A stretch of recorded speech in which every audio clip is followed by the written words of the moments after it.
Welcome to the official YouTube channel of Gyan Sagar Institute. Today we will solve 2026 CDP questions. First question है, what is the role of peers in the socialization process? Socialization process में जो peers हैं उनका क्या role होता है? तो socialisation जो प्रोसेस होता है आपका, जिसमें आप दूसरों से इंटरेक्ट करते हो, ठीक है, ये दो लेवल पे चलता है. एक तो प्राइमरी लेवल पे होगा जिसमें बच्चा खुद के बारे में खुद ही अवेयर होता है, और सेकेंडरी है जब वो किसी दूसरे के साथ इंटरेक्ट करेगा. तो इसमें जो पीयर्स का रोल है, ठीक है, मतलब जब वो अपने एज ग्रुप के लोगों के साथ, जिन ग्रुप के साथ वो रहते हैं उसको पीयर्स बोलते हैं. तो ये आपका सेकेंडरी सोशलाइजेशन में आता है. सेकेंडरी सोशलाइजेशन, तो इनका रोल क्या होगा? Peer have a greater influence on socialization during adolescence and during early childhood.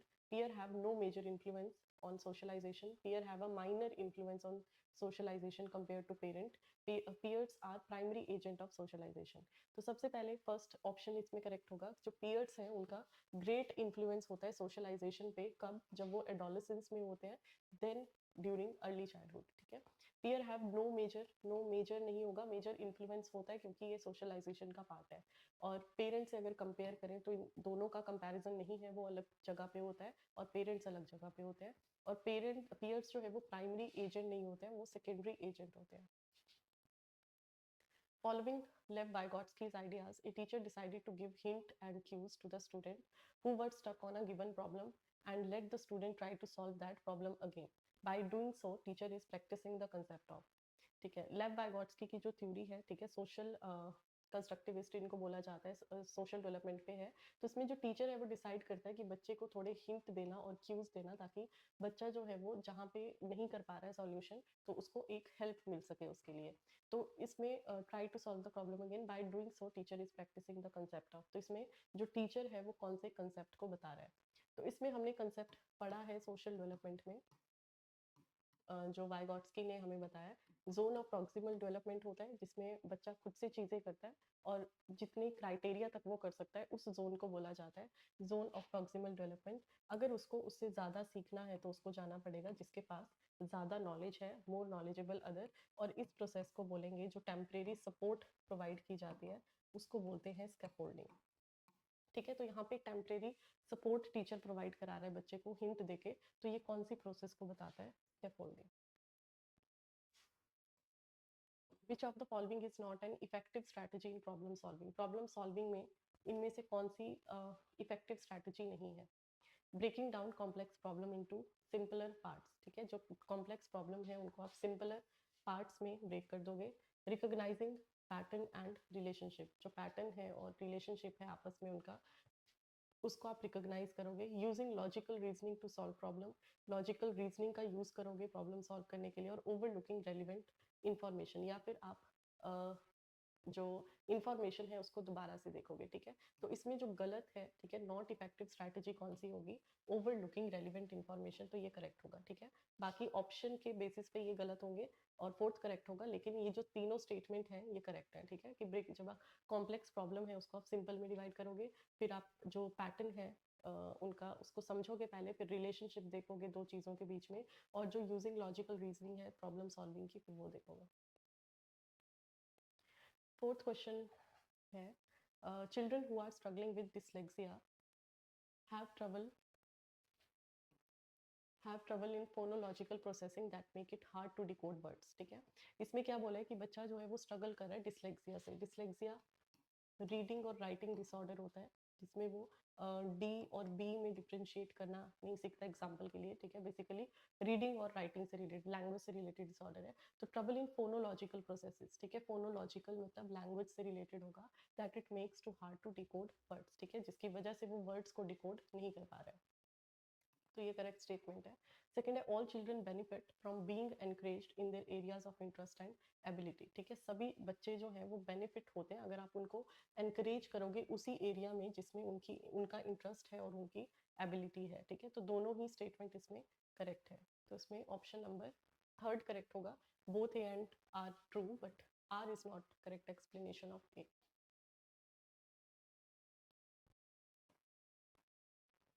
Which of the following are effective teaching strategies to cater to diverse need of learner in a classroom, ठीक है। इनमें से कौन सी effective teaching strategy है जो diverse need of बच्चों की, जो डिफरेंट डिफरेंट नीड्स होती हैं, डाइवर्सिटी वाली नीड्स होती हैं बच्चे की, आप पहचान सकते हो। डिफरेंशिएटेड इंस्ट्रक्शन, आप अलग अलग इंस्ट्रक्शन का यूज़ करोगे, मतलब मीडियम ऑफ इंस्ट्रक्शन, कभी आप हिंदी में एक्सप्लेन कर रहे हो, कभी इंग्लिश में कर रहे हो, तो अलग अलग इंस्ट्रक्शन के मीडियम आप यूज़ कर सकते हो। स्टैंडर्डाइज्ड करिकुलम, स्टैंडर्डाइज्ड करिकुलम इसमें इफेक्टिव टीचिंग में नहीं आएगा, क्योंकि स्टैंडर्डाइज्ड करिकुलम जो होता है वो इंडिविजुअल डिफरेंसेस को नेग्लेक्ट करता है, ठीक है। तो वो उससे एक सबके लिए एक बराबर करिकुलम प्रोवाइड होता है, जिससे आप इंडिविजुअल डिफरेंसेस को नहीं समझ पाओगे। इंडिविजुअलाइज्ड एजुकेशन प्लान, ठीक है। इंडिविजुअलाइज्ड एजुकेशन प्लान का मतलब है कि आप हर बच्चे के लिए, अगर क्लास में 20 बच्चे हैं तो हर बच्चे के लिए एक अलग से प्लान होना चाहिए, ताकि हर बच्चे को उसमें समझ में आए, ठीक है। तो इसमें ए और सी ऑप्शन करेक्ट होगा। Which of the following statement about learning is not correct, learning के बारे में कौन सा स्टेटमेंट करेक्ट नहीं है। The most meaningful learning occurs with in real world task, जो सबसे मीनिंगफुल लर्निंग है वो आपकी रियल वर्ल्ड के जब आप टास्क करते हो उसमें होता है। Learner construct knowledge that makes sense to them, learners जो है वो नॉलेज को कंस्ट्रक्ट करते हैं जो जो उनको सेंस लगता है उस चीज़ में। New learning depend on current understanding, जो नई लर्निंग है वो आपकी प्रेजेंट जो करंट अंडरस्टैंडिंग है उस पर बेस्ड होता है। सोशल इंटरेक्शन हिंडर्स लर्निंग, जो सोशल इंटरेक्शन है, मतलब जब आप किसी दूसरे से इंटरेक्ट होते हो तो वो आपकी लर्निंग में रुकावट का काम करता है, ठीक है। तो ऑप्शन नंबर 4 इसमें गलत होगा, क्योंकि जो सोशल डेवलपमेंट है वो आपका डेवलप करता है लैंग्वेज को, ठीक है। प्लस लैंग्वेज होगी तभी आप चीज़ों को लर्न कर पाओगे, ठीक है। तो लर्निंग के लिए सोशल डेवलपमेंट का होना ज़रूरी है, इंटरेक्शन का होना ज़रूरी है, वो कोई रुकावट नहीं करता है, वो उसको डेवलप करने में हेल्प करता है। According to Piaget, when children reach the point of being able to generalize and engage in mental trial and error by thinking of hypotheses and testing them in their heads, they are in, ठीक है। प्याजे की जो theory है, ठीक है, cognitive development पे, उनके according जो बच्चा है वो जर्नलाइज कर पा रहा है, ठीक है, और एंगेज कर पा रहा है अपने मेंटल ट्रायल को error by thinking by hypothesis, ठीक है। हाइपोथेसिस फॉर्मेशन कर पा रहा है, मतलब किसी भी प्रॉब्लम को सॉल्व करने से पहले वो एक जर्नल इंफॉर्मेशन को इकट्ठा कर पा रहा है, ठीक है, और फिर उसको टेस्ट कर पा रहा है, टेस्टिंग इन देयर हेड्स, ठीक है, और अपने हेड में, मतलब ये एब्स्ट्रैक्ट थिंकिंग की बात कर रहा है, एब्स्ट्रैक्ट थिंकिंग, ठीक है। तो दे आर इन, ये कौन सी स्टेज में होगा, तो जब एब्स्ट्रैक्ट थिंकिंग का डेवलपमेंट हो गया, मतलब वो higher level of cognitive development पे है, तो ये आपको लास्ट स्टेज में देखने को मिलता है, जो है फॉर्मल ऑपरेशनल स्टेज, ठीक है। सेंसरी मोटर है, जिसमें वो सेंसेस का यूज करके, सेंसेस का यूज करता है, जैसे हम ऑब्जेक्ट परमानेंस इसमें पढ़ते हैं, एनिमिज्म पढ़ते हैं। प्री ऑपरेशनल स्टेज में उसमें इरिवर्सिबिलिटी होती है, चीज़ों को रिवर्सिबल पैटर्न में नहीं समझ सकता है, और कंक्रीट ऑपरेशनल में यहाँ पे रिवर्सिबल पैटर्न होगा, लेकिन एब्स्ट्रैक्ट थिंकिंग अभी यहाँ पे नहीं होती है, ठीक है। तो फर्स्ट ऑप्शन में जो फॉर्मल ऑपरेशन है उसमें एब्स्ट्रैक्ट थिंकिंग होगी और हाइपोथेसिस फॉर्मेशन भी होता है। Student learn efficiently and in meaningful ways when, बच्चे जो है वो एफिशिएंटली लर्न कर सकते हैं और मीनिंगफुल वेज में लर्न कर सकते हैं कब, ठीक है, when their responses and subjective experiences are attended and value, ठीक है। जब उनका रिस्पॉन्स, जो भी वो आंसर कर रहे हैं, ठीक है, सब्जेक्टिव एक्सपीरियंसेस, जो भी किसी पर्टिकुलर सब्जेक्टिव एक्सपीरियंस है उनका, ठीक है, उनको अटेंड किया जाता है, मतलब अटेंटिव होकर सुना जाता है और वैल्यू की जाती है उनकी, तब वो एक एफिशिएंट लर्निंग या मीनिंगफुल वे से पढ़ सकते हैं, ठीक है। उसमें ऑप्शन नंबर फर्स्ट ही करेक्ट होगा। A teacher is designing a lesson plan for a group of students with varying level of understanding of a topic, ठीक है। एक टीचर जो है वो डिजाइन कर रहा है लेसन प्लान को एक ग्रुप ऑफ स्टूडेंट में जिनके वेरिंग लेवल ऑफ अंडरस्टैंडिंग है, ठीक है, मतलब कोई जो है वो उस टॉपिक को इजीली समझ लेगा, कोई उसको टाइम लगा के समझेगा, ठीक है। तो अलग अलग जो आपके वेरिंग लेवल है अंडरस्टैंडिंग के, उसके लिए एक लेसन प्लान बनाया है। According to Vygotsky's theory, which of the following should the teacher consider when designing the lesson plan? तो वाइगॉट्स्की की थ्योरी जो कि सोशल डेवलपमेंट पे है, उनके अकॉर्डिंग उनको कौन सा उसमें कंसीडर करना चाहिए लेसन प्लान में। तो फर्स्ट है ऑप्शन दिया है इसमें, the teacher should only focus on the student who are already at an advanced level of understanding and provide them with more challenging work. Option number 1 गलत होगा, ठीक है। इसमें क्या बोला है कि टीचर जो है उसको सिर्फ फोकस करना चाहिए उन बच्चों पे जो already advanced level of understanding पे है, ठीक है, जिनकी लर्निंग फास्ट है, तो आप सिर्फ उन्हीं पे फोकस करोगे। सेकंड है, teacher should ask each student to work individually on the specific problem, ठीक है। टीचर को हर बच्चे से individually on the specific problem पे इंडिविजुअल लेवल पे उसको पूछना है। Teacher should provide all student with the same level of challenge, same challenge आप हर बच्चे को दोगे। Teacher should consider each student current level of understanding and provide appropriate support to them, help them to reach the next level. इसमें fourth option correct होगा, जिसमें teacher जो है वो कंसिडर करेगा कि बच्चे का जो करंट लेवल ऑफ अंडरस्टैंडिंग है वो किस तरीके से है और उसको नेक्स्ट लेवल तक लेके जाने के लिए कितनी सपोर्ट चाहिए, ठीक है। मतलब आप उसको स्कैफोल्डिंग प्रोवाइड कराओगे उसके करंट लेवल से नेक्स्ट लेवल तक लेके जाने के लिए, ठीक है। तो इसमें फोर्थ ऑप्शन जो है वो लेसन प्लान में कंसिडर हो सकता है। A teacher should create a classroom culture where students' motivation to learn is primarily focused. Teacher जो है वो क्रिएट करता है क्लासरूम कल्चर को जहाँ पे student motivation to learn primarily focused on, जिस पे स्टूडेंट का जो मोटिवेशन है वो किस पे फोकस होना चाहिए। Prove their worth to others, ठीक है, जो अपनी वैल्यू है दूसरों को प्रूव करने के लिए। Avoid shame of appearing ignorant, ठीक है, इग्नोरेंट फील होने के लिए उनको शेम को अवॉइड करना है। कम्पीट विद ईच अदर, एक दूसरे से कॉम्पिटिट करना है। और understand and appreciate the process of learning. तो इसमें फोर्थ ऑप्शन करेक्ट होगा कि जिसमें आप अंडरस्टैंड करते हो और अप्रिशिएट करते हो लर्निंग के प्रोसेस को, ठीक है, तो वो आपके क्लासरूम कल्चर में इंक्लूड होना चाहिए। Moving from conservative education towards progressive education require shift from. अगर आप कंजर्वेटिव एजुकेशन से प्रोग्रेसिव एजुकेशन की तरफ शिफ्ट होते हैं तो इसमें से कौन सा ऑप्शन करेक्ट होगा। Teacher centred pedagogy to exam centred pedagogy, formative evaluation to diagnostic evaluation, integrated curriculum to standardized curriculum, performance oriented goals to mastery oriented goals। इसमें फोर्थ ऑप्शन आपका करेक्ट होगा। कंजर्वेटिव एजुकेशन का मतलब होता है जिसमें आपकी परफॉर्मेंस को पे मेन फोकस होता है, ठीक है, कि आप फर्स्ट आ रहे हो सेकंड आ रहे हो उसके लिए जब आप पढ़ते हो तो वो आपका फोकस है कंजर्वेटिव एजुकेशन पे। और प्रोग्रेसिव एजुकेशन हम पढ़ते हैं जिसमें चाइल्ड सेंट्रिक अप्रोच होती है, बच्चे की नीड्स को देखते हुए यहाँ पे एजुकेशन प्रोवाइड होती है, ठीक है। और इसमें मेन फोकस किस पे होता है कि आप रोट मेमोराइजेशन की तरफ ना जाते हुए किस पे फोकस करोगे, मास्टरी लेवल तक, ठीक है, मतलब डीप अंडरस्टैंडिंग की तरफ जाओगे। तो इसलिए फोर्थ ऑप्शन करेक्ट है, performance oriented goals to mastery oriented goals. When learning new information, which of the following is a helpful strategy for children to use to ensure they understand the content material? जब आप नई information को learn करते हो तो उनमें से कौन सा हेल्पफुल स्ट्रैटेजी है बच्चे के लिए जो उसको कंटेंट को अंडरस्टैंड करने के लिए हेल्पफुल है।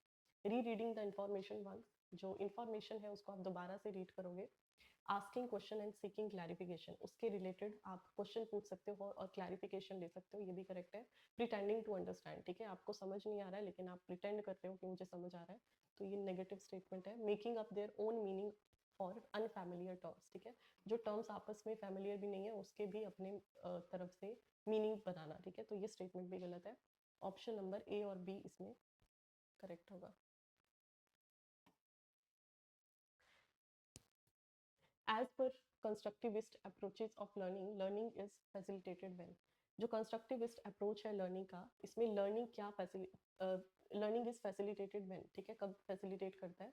Ask are incoherent and disorderly, जब आप उसको मतलब एक मैनर में एक्सप्लेन नहीं करते हो, पूछते हो। Activities are interactive and collaborative, जो एक्टिविटीज हैं वो इंटरेक्टिव होनी चाहिए, मतलब आपस में दो लोग जो है वो इंटरेक्ट करें, और कोलैबोरेटिव मतलब ग्रुप में होनी चाहिए, ठीक है। तो सेकंड ऑप्शन इसमें करेक्ट होगा। जो कंस्ट्रक्टिविस्ट अप्रोच है खुद एक्टिविटी बेस्ड जो होता है उसमें एक्टिविटी तो इन्वॉल्व होती ही है, साथ में इंटरेक्शन और कोलैबोरेशन भी देखा जाता है।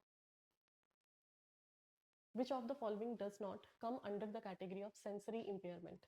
सेंसरी इम्पेयरमेंट का मतलब है जिसमें सेंस ऑर्गन से रिलेटेड डिसऑर्डर्स होते हैं, ठीक है, और सेंस ऑर्गन्स आपको पता है आईज हो सकती हैं, ठीक है, जिससे आप देखते हो। ईयर हो सकता है जिससे सुनते हो। स्किन है जो फील करवाने में हेल्प करता है, मतलब चीज़ों को आप टच कर रहे हो तो फील होता है, ठीक है, तो वो भी एक सेंस को बताता है। नोज है जो स्मेल को बताएगा। तो इनमें से इन सेंस ऑर्गन से मतलब सेंसरी ऑर्गन से कौन सी डिसीज है जो नहीं है इनमें। पार्शियल लॉस ऑफ विजन, ठीक है, आप पूरी तरह से विजिबल नहीं है चीज़ें, पार्शियल लॉस है, तो ये आईज से रिलेटेड और वो एक सेंस ऑर्गन है। कलर ब्लाइंडनेस, ये भी आपका आई से रिलेटेड डिसऑर्डर है जिसमें आप कलर को डिस्टिंग्विश नहीं कर पाते हो। डिस्ग्राफिया इसमें करेक्ट होगा। डिस्ग्राफिया जो है वो आपका मॉर्फोलॉजिकल डिसऑर्डर होता है, मतलब बॉडी में जैसे बोन्स का जो कॉन्स्टिट्यूशन है वो सही से नहीं है, ठीक है, वो सही से नहीं बनी हुई है, डिसऑर्डर में है, तो वो आपका डिस्ग्राफिया में आ सकता है, ठीक है। और हैंड ऑफ हियरिंग है, मतलब ये ईयर के बारे में है, तो ये भी नहीं होगा। ऑप्शन नंबर 3 इसमें करेक्ट हो जाएगा। According to gene प्याजे cognitive development, gene प्याजे के अकॉर्डिंग कॉग्निटिव डेवलपमेंट क्या होता है? It is the process of adaptation to the environment by changing one's schemas, ठीक है। फर्स्ट ऑप्शन ही इसमें करेक्ट है। जीन प्याजे की थ्योरी में हम क्या पढ़ते हैं, दो चीजें आती हैं, एक तो स्केमा पढ़ते हैं जो मेंटल आपका प्रोसेस होता है, ठीक है, ये मेंटल स्ट्रक्चर है, उसको स्केमा बोलते हैं।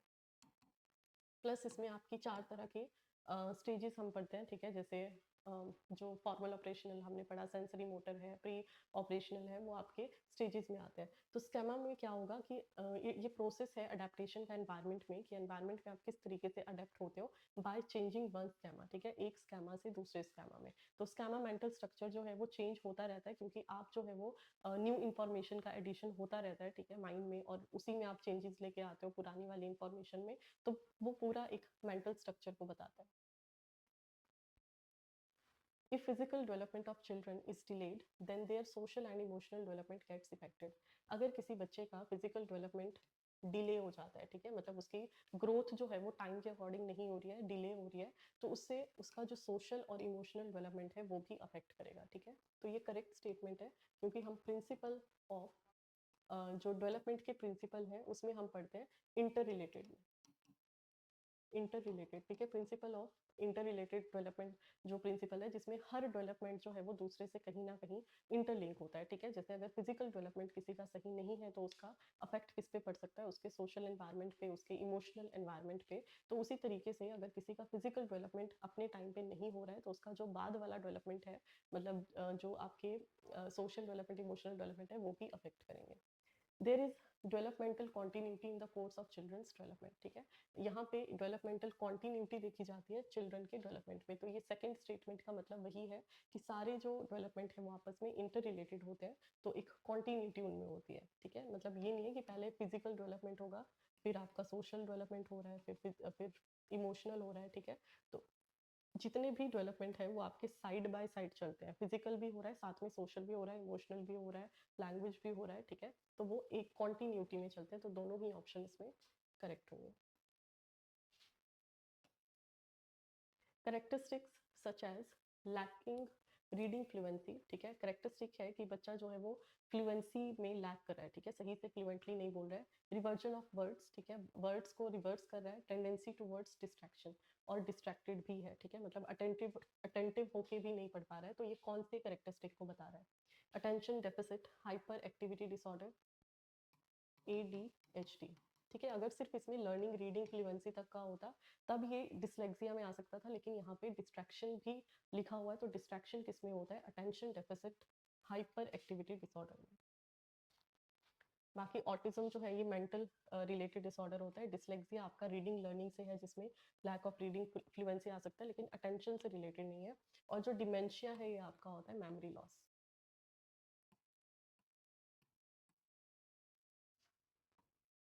According to Lawrence Kohlberg, around which ethics to very young children moral reasoning revolve, ठीक है। लॉरेंस कोलबर्ग की जो थ्योरी है इस पे मोरल डेवलपमेंट पे, उसमें जो एथिक्स है यंग चिल्ड्रन में, ठीक है, बिल्कुल यंग बच्चे जो हैं उनमें आप मोरल डेवलपमेंट को किस तरीके से बताते हो, तो ये फर्स्ट लेवल को बता रहा है, ठीक है। तो फर्स्ट लेवल में अगर आपको बच्चे से कुछ भी करवाना है तो वहाँ पे आपको पनिशमेंट या रिवॉर्ड ओरिएंटेशन देना पड़ता है, ठीक है, कि बदले में करवाने के लिए अगर आप नहीं कर रहे हो तो पनिशमेंट मिलेगी, अगर आप कर रहे अब अगर आप ये काम करोगे तो आपको रिवॉर्ड मिलेगा। तो वो करवाने के लिए यहाँ पे कौन सा ऑप्शन करेक्ट होगा? Option number 2, ethics of egocentrism, ठीक है, जिसमें बच्चा खुद के बारे में, मतलब खुद के मतलब के बारे में पहले सोचता है कि मुझे बदले में क्या मिलेगा, तो उस बेसिस पे वो चीज़ों को करता है। Though height and body build are primarily inherited characteristic, good nutrition and exercise also make a difference. ठीक है। हाइट और जो बॉडी है बिल्ड करती है प्राइमरीली, वो आपके इनहेरिटेड कैरेक्टर्स में आता है, ठीक है, करेक्ट है। हेरिडिटी से आपको जो पेरेंट्स से जो हाइट की कैरेक्टरिस्टिक्स हैं वो मिल सकती हैं, मतलब फिजिकली बेसिकली फिजिकल डेवलपमेंट जो है वो आपका हेरिडिटी के थ्रू आता है। तो गुड न्यूट्रिशन और एक्सरसाइज जो है वो भी उसमें एक डिफरेंट रोल प्ले करता है, जो कि एक एनवायरमेंटल फैक्टर है, करेक्ट स्टेटमेंट है। सेकंड है, heredity and environment interact in their effect on development, और हेरिडिटी और एनवायरमेंट दोनों ही इंटरेक्ट करते हैं किसी के ओवरऑल डेवलपमेंट पे, तो दोनों ही स्टेटमेंट यहाँ पे करेक्ट होगी, और A is correct explanation of R. Option number second correct है। Two commonly used strategies for effective problem solving are, problem solving strategy के लिए, इफेक्टिव प्रॉब्लम सॉल्विंग के लिए कौन सी स्ट्रैटेजीज यूज होती हैं? तो इसमें ऑप्शन नंबर आपका सेकंड करेक्ट होगा, ह्यूरिस्टिक एंड एल्गोरिदम, ठीक है। ह्यूरिस्टिक स्ट्रैटेजी जो है वो आपकी करंट प्रॉब्लम को सॉल्व करने में हेल्प करता है, ठीक है, जिसमें आप इंफॉर्मेशन को इकट्ठा करके उसको गाइड करके हाइपोथेसिस फॉर्मेशन करते हो, फिर उसको टेस्ट करते हो। और एल्गोरिदम का मतलब है कि आप एक स्टेप बाय स्टेप मैनर में उन चीज़ों को करते हो, तो एक इफेक्टिव प्रॉब्लम सॉल्विंग स्ट्रैटेजी को बताता है। अकॉर्डिंग टू कंस्ट्रक्टिविस्ट थ्योरिस्ट, जो कंस्ट्रक्टिविस्ट थ्योरिस्ट हैं, जैसे कॉग्निटिव डेवलपमेंट में प्याजे की बात होती है, ठीक है, वाइगॉट्स्की जिन्होंने सोशल कंस्ट्रक्टिविस्ट बोला जाता है, तो उनके अकॉर्डिंग क्या बताया गया है? Children have a tendency to behave in unruly ways that needs to be corrected, ठीक है, बच्चे जो है वो अपने अनरूली मतलब रूल के अकॉर्डिंग बिहेव नहीं करते हैं, तो आपको उनको करेक्ट करना चाहिए। Children have a natural tendency to make sense of the world, बच्चे के अंदर एक नेचुरल टेंडेंसी होती है जो वर्ल्ड में सेंस लेके आता है, ठीक है, सेकंड स्टेटमेंट करेक्ट है। अगर मैं कॉग्निटिव डेवलपमेंट की बात करूं, चाहे मैं सोशल डेवलपमेंट की बात करूं, तो बच्चे के अंदर एक इनेट स्ट्रक्चर होता है जिसको स्कैमा बोलते हैं, ठीक है, जिसके थ्रू वो चीज़ों को खुद ही सीख लेता है, ठीक है, कंस्ट्रक्टिविस्ट अप्रोच से खुद से एक्टिविटी करेगा और खुद से सीखता रहेगा, तो उसमें एक make sense of the world, ठीक है, वर्ल्ड में रहने के लिए एक नेचुरल सेंस होता है, टेंडेंसी होती है, तो इसमें ऑप्शन नंबर सेकंड करेक्ट होगा। सेम है सोशल डेवलपमेंट में, सोसाइटी में किस तरीके से इंटरेक्ट करना है, उसमें एक्सटर्नल फैक्टर भी हेल्प करते हैं, लेकिन उसके अंदर खुद भी एक इनेट टेंडेंसी होती है उन चीज़ों को सीखने की। Male characters in stories and books are often presented as strong and adventurous, while female characters are shown as warm and sensitive, ठीक है। मूवीज या जो आपकी सॉरी स्टोरीज जो बुक्स होती हैं उनमें मेल कैरेक्टर को प्रेजेंट किया जाता है स्ट्रॉन्ग और एडवेंचरस, जबकि फीमेल कैरेक्टर्स को शो किया जाता है वार्म और सेंसिटिव, ठीक है, करेक्ट स्टेटमेंट है ये। जेंडर डिस्क्रिमिनेशन से या जेंडर रोल वाले चैप्टर से आपका ये क्वेश्चन है।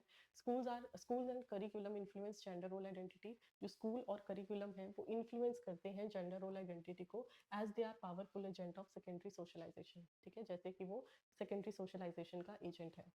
तो ये करेक्ट स्टेटमेंट है दोनों ही, ठीक है। स्कूल जो है वो आपका रोल प्ले करता है जेंडर रोल्स में, जिसमें आप सीखते हो कि मेल की जो करेक्टरिस्टिक्स हैं वो किस तरीके से प्रेजेंट होनी चाहिए, फीमेल है वो किस तरीके से होनी चाहिए, तो दोनों ही स्टेटमेंट इसमें करेक्ट होगी। Rapid increase in height and weight during adolescence that usually precedes sexual maturity is referred to as, height और वेट में एडोलेसेंस के टाइम पे एकदम से इंक्रीज आना, ठीक है, सेक्सुअल मेच्योरिटी आना, उसको कौन सी टर्म से रेफर किया जाता है? प्यूबिसेंस, ग्रोथ स्पर्ट, डेवलपमेंटल ट्रेंड और मेंस्ट्रुएशन। तो इसमें सेकंड ऑप्शन करेक्ट होगा, ठीक है। इसमें हाइट और वेट की बात हो रही है तो ये ग्रोथ को बता रहा है, तो ग्रोथ स्पर्ट उस प्रोसेस को बोला जाता है जिसमें हाइट, मसल मास या फिर जो आपके सेक्सुअल करेक्टर्स हैं वो डेवलप होते हैं। प्यूबिसेंस एक पार्ट होता है एडोलेसेंस की एज में या प्यूबर्टी जिसको बोलते हैं। डेवलपमेंटल ट्रेंड एक ट्रेंड है जिस तरीके से आप फॉलो करते हो डेवलपमेंट को। और मेंस्ट्रुएशन जो है ये फीमेल्स में, फीमेल के अंदर एक प्रोसेस होता है 28 डेज का, या साइकिल होता है 28 डेज का, ठीक है, जिसमें अलग अलग फेजेस आते हैं, जिसमें एक मेंस्ट्रुअल फेज होगा जिसको ब्लीडिंग फेज भी बोला जाता है। तो ये सिर्फ फीमेल की बात हो रही है जिसमें मेंस्ट्रुअल साइकिल हम पढ़ते हैं, लेकिन हाइट और वेट का जो है वो आपका ग्रोथ स्पर्ट होता है। When talking about differences, expressions that put the person ahead of the difference should be used, such as using the student with disabilities rather than the disabled student, ठीक है। जब आप बात करते हो डिफरेंसेस की, एक्सप्रेशंस की, जो एक पर्सन को मतलब यूज़ किए जाते हैं, जैसे अगर आप यूज़ कर रहे हो the student with disabilities rather than disabled student की जगह पे आप यूज़ कर रहे हो द स्टूडेंट विद डिसेबिलिटीज, तो इसमें आपकी कम जो डिसेबिलिटी है वो हाईलाइट नहीं हो रही है। ठीक है, और यहाँ पे डिसेबल्ड में पहले डिसेबल है तो ये हाईलाइट कर रहा है उसको। The language we use when talking about learner with different needs shapes and perspective and attitudes. ठीक है, तो लैंग्वेज जो है वो आपको उसी तरीके से यूज करना चाहिए बच्चे की जो पर्सपेक्टिव है उस चीज़ों को, उन चीज़ों को देखने का, और उसी तरीके से वो अपनी नीड्स को फिर शेप करेगा। ठीक है, जिस तरीके से आप बात करते हो, तो इसमें दोनों ही स्टेटमेंट आपकी करेक्ट हो जाएगी। ऑप्शन नंबर 2 करेक्ट होगा। Student feel more motivated to learn in an environment which ensure. बच्चे जो हैं वो ज़्यादा मोटिवेटेड फील करते हैं कौन से एनवायरनमेंट में पढ़ने से? Belongingness, fear, rejection and safety. Belongingness का मतलब है जिसमें आपको ये फील होता है कि आप यहीं से बिलोंग करते हो। ठीक है, मतलब आप अच्छे से उस एनवायरनमेंट में अडेप्ट हो चुके हो। ठीक है, तो बिलोंगिंगनेस इसमें करेक्ट ऑप्शन है। फियर होगा तो वो मोटिवेटेड नहीं होंगे, उससे डीमोटिवेशन होगा। रिजेक्शन से भी डीमोटिवेशन होता है, और जो सेफ्टी अगर फील हो रही है तब भी वो मोटिवेटेड होंगे। तो option number A and D इसमें करेक्ट होगा। NEP 2020 emphasizes on transforming assessment by, जो नेशनल एजुकेशन पॉलिसी 2020 है उसके अकॉर्डिंग जो असेसमेंट हम देते हैं वो किस तरीके से ट्रांसफॉर्म हुआ है? Practising unitary notion of intelligence, devaluing socio-cultural context of student, executing summative form of assessment, incorporating self-assessment and peer assessment। इसमें ऑप्शन नंबर 4 आपका करेक्ट होगा। ठीक है, असेसमेंट है कि जिसके बेसिस पे आप बच्चे को इवैल्यूएट कर सकते हो, जिसमें फीडबैक प्रोवाइड होता है और जो फैसिलिटी वाली चीज़ें हैं जैसे डायग्नोस्टिक टीचिंग होती है, फिर रेमेडियल टीचिंग स्ट्रैटेजीज की हेल्प से आप उसकी हेल्प कर सकते हो उसको ग्रो करने में। तो यहाँ पे इसको इनकॉर्पोरेट किया जाता है सेल्फ असेसमेंट में, जिसमें बच्चा खुद को असेस करेगा कि उसमें कितना इंप्रूवमेंट हुआ है। प्लस उसमें जो पीयर असेसमेंट है, जिन लोगों के साथ वो रहता है, जिस ग्रुप में वो रहता है, वो भी उसको असेस कर सकते हैं। तो इसीलिए फोर्थ ऑप्शन इसमें करेक्ट होगा। Diversity and inclusion improve teaching and learning. जो डाइवर्सिटी है, ठीक है, अलग अलग वेराइटी है, प्लस इंक्लूजन, इंक्लूजन का मतलब है जिसमें हर बच्चा जो है इंडिविजुअल डिफरेंसेस का उसमें वो पढ़ सकता है, इक्वल अपॉर्चुनिटीज होती हैं उनके पास, तो वो इम्प्रूव करता है टीचिंग एंड लर्निंग को। Engaging in conversation across differences hinder children ability to think critically and creatively।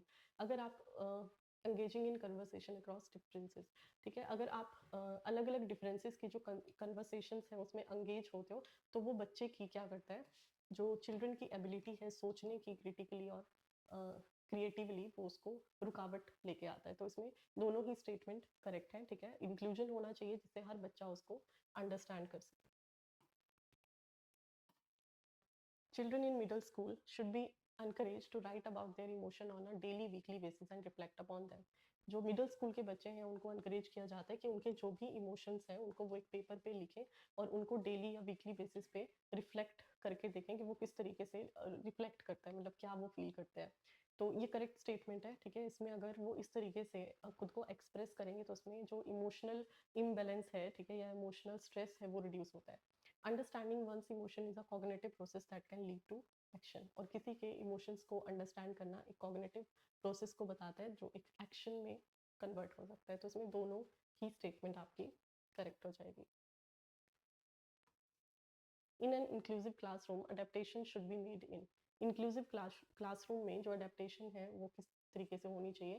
तो इंक्लूसिव क्लासरूम सेम जो अभी हमने प्रीवियस क्वेश्चन में पढ़ा कि जिसमें हर कैटेगरी का जो बच्चा है, ठीक है, अलग अलग बैकग्राउंड का बच्चा है, वो इक्वल एजुकेशन उसको प्रोवाइड होगी, चाहे वो स्पेशल चाइल्ड भी है। तो adaptation should be made in किस किस में होनी चाहिए? लर्निंग गोल्स, ठीक है, बच्चे के जो गोल्स हैं लर्निंग गोल्स उनको देखते हुए। प्रोविजनिंग ऑफ सपोर्ट, अलग अलग कैटेगरी का अगर बच्चा, अगर कोई स्पेशल चाइल्ड है तो उसको आप एक प्रोविजन में रखोगे, ठीक है, उसको देख रेख में रखोगे कि कोई उसको सपोर्ट की ज़रूरत तो नहीं है। टीचिंग लर्निंग स्ट्रैटेजी, उसी के बेसिस पे आप जो टीचिंग और लर्निंग की स्ट्रैटेजी है वो यूज़ करोगे और उसी बेस पे आप असेस करोगे। तो उसमें सारे ही ऑप्शन आपके करेक्ट हो जाए। Teacher should avoid collaboration, group work and interaction among student. Teacher जो है वो टीचर्स को अवॉइड करना चाहिए कोलैबोरेशन, मतलब जिसमें ग्रुप में एक्टिविटीज होती हैं, ग्रुप वर्क और इंटरेक्शन बच्चों के अंदर। Learning is a passive process, learning एक passive process and occur most effectively through memorisation and imitation. और पैसिव प्रोसेस का मतलब है कि जिसमें सिर्फ टीचर ही आपको बोल सकता है, कुछ भी जो इंटरेक्शन है वो सिर्फ टीचर ही करेगा, बच्चे उसमें कुछ भी नहीं बोल सकते, डाउट नहीं पूछ सकते हैं। ठीक है, बेसिकली जो आपका टीचर सेंट्रिक अप्रोच है ये उसको बता रहा है, जिसमें सिर्फ टीचर एक्टिव है। ठीक है, आपका मोस्ट इफेक्टिवली थ्रू मेमोराइजेशन, और इसको सिर्फ आप मेमोराइज करोगे, रोट मेमोराइजेशन, और इमिटेट करोगे, मतलब जो टीचर कर रहा है वही आप लिखोगे, ठीक है, या बोलोगे, तो ये दोनों ही स्टेटमेंट आपकी गलत है। ठीक है, कोलैबोरेशन, ग्रुप एक्टिविटीज़ या ग्रुप वर्क जो है वो आपके सोशल डेवलपमेंट में या कंस्ट्रक्टिविस्ट अप्रोच को क्या करता है, डेवलप करने में हेल्प करता है। और लर्निंग एक पैसिव प्रोसेस नहीं है, ये आपका डेमोक्रेटिक या जो चाइल्ड सेंट्रिक है उसको बताता है, जिसमें बच्चे पे मेन फोकस होना चाहिए और मेमोराइजेशन पे बेस नहीं होता है, कंसेप्चुअल अंडरस्टैंडिंग पे बेस्ड होता है। ठीक है, तो इसमें दोनों ही आपके ऑप्शन गलत है, both A and R are false. Thanks for watching.